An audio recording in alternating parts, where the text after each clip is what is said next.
best success stories, you got to start off with the Boston Celtics, who, again, I was a guy that believed that this was a gap year for them, and for them to not just be the 2 seed, but be looked at, I won't use the word consensus, but almost as a consensus as the favorite to win the Eastern Conference is ridiculous.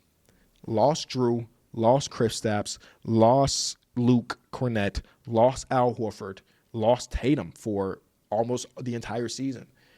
And they were still able to just be one of the most elite teams in basketball.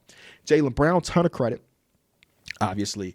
But Joe Mazzulla, man, I know he don't care about Coach of the Year, but damn, he deserves Coach of the Year right now. I'm sorry to JB, who also should be in consideration. Shout out to Mitch Johnson, who should also be in consideration. Mark Daigneault feels like he's going to go down the Eric Spoelstra route of always being in consideration, but never winning a damn award. Or at least, wait, does Mark Daigneault have one? I'm looking. I think he may have one. So that's even more than Spoelstra. I don't think Spoelstra has a single one. That's kind of crazy. Mark Daigneault does have Coach of the Year 2022, 2023. Okay, so he won't be like Eric Spoelstra, because Eric Spoelstra got 0, if I'm not mistaken. Anyway, I forget what I was talking about. I was talking about the Celtics. So, yeah, Coach Mazzulla, to have the system, to empower everybody from the Baylor Shiremans to the Peyton Pritchards to the Ugo Gonzalez's to the Nemez Keita, who's another most improved player candidate. Shout out to you, Nemi. Just everybody being on a string defensively and understanding who they are. Derek White, which I don't even know where his shooting splits are at right now. He had a few months where he shot it so poorly, but he still ended up being the second player on the court in many games, sometimes the best player on the court in games, with him shooting 32% from 3 this season.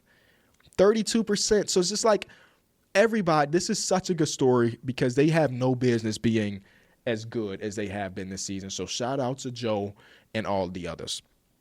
Next, this is Coach of the Month. I'm like, maybe Spo didn't know. Spo does not have a Coach of the Year, even though he's been named one of the 15 greatest coaches in NBA history. Y'all remember that? Yeah, they still don't care. Next one, the Charlotte Hornets, another one of the greatest stories in the NBA. I know that it's not even a guarantee that they're going to make the postseason or playoffs. Right now, they're AC. They'd have to go against the 76ers to get in. But for this team to start off 4-14 and then hit a switch, they got all healthy at the right time. Coach Charles Lee empowered these guys to play freely, which is something I think LaMelo has always needed. Of course, he needs some level of structure, but also to be able to – the team has taken a LaMelo identity, and I think his identity is also shifting a little bit. One of the best stories, because as far as I've been here, the Hornets ain't had a lot of success stories.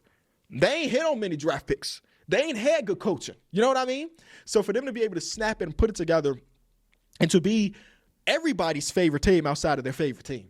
You know what I mean? Everybody loves watching Charlotte Hornets. For them to be able to snap things into play is setting them up for maybe, hopefully, a nice postseason this year, but also you look at them and be like, oh, that's one of the best young cores in basketball. When was the last time you could say that about a Charlotte Hornets team? You never was able to beforehand, damn it. And now you can say that.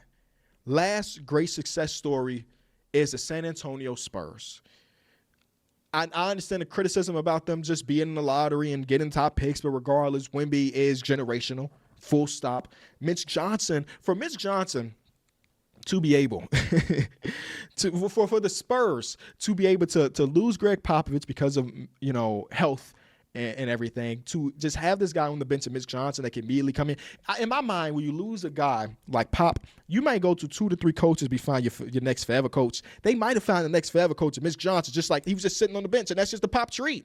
This has just been such a great story because they are one of the youngest teams in basketball as far as their core goes, and they just rarely lose. I know the Denver Nuggets did to me the other night, but they just rarely lose as one of the youngest teams in ball. They have so much good chemistry, so much so that it feels like they ask each other, are you going to wear your headband tonight? No? I bet I'm not wearing mine either. It's just one of those type of teams that everything is cohesive, and I knew that they were going to be a playoff team. I thought that maybe they were like a 6 seed before the season started, maybe a 7 seed fighting to get in. I didn't expect them to have like one of the top 3 records in the entire league, but that's how good. I'm sorry, number 2 record, not top 3, literally number 2. So shout out to them. The De'Aaron Fox trade was beautiful, and so on. Hit subscribe for more news, highlights, and analysis from the NBA on NBC.